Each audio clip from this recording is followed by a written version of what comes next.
If you want a better front squat, front rack position for a clean, or even better action to press overhead, you're going to need to be able to build a shelf for the bar to sit on. And you'll see here in my front squat that for that, you need more scapular protraction and more hip internal rotation.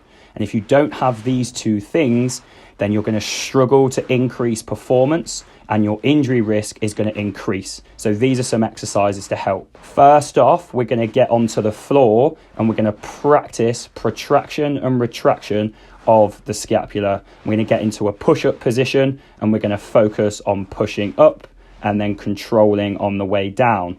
As an easier regression, we're going to do this in a 4-point stance where you'll see here we're really focusing on bringing the thoracic spine into extension and rounding at the top.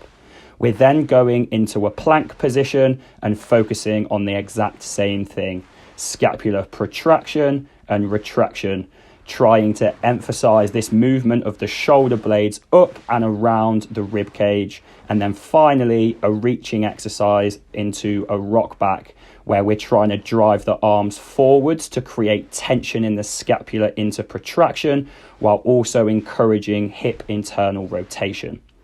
We're then going to get onto the floor and do some rolling exercises. We've got more feedback, more touch points, and therefore more movement through the spine, which is going to help us out a lot.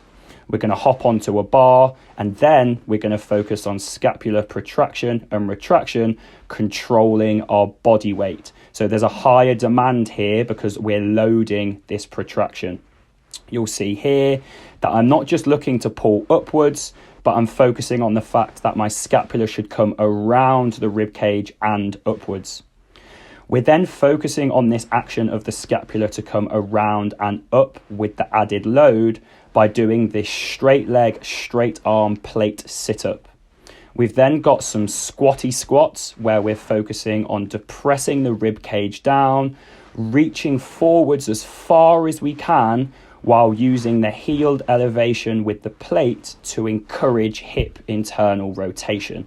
And if you're struggling to squat deep, the chances are that you've got really poor hip internal rotation. It's not always ankle range of motion. Sometimes you just need a bit more hip internal rotation. I hope you enjoyed this video. We've got plenty more to come on how to improve your front rack and how to improve scapular protraction and hip internal rotation.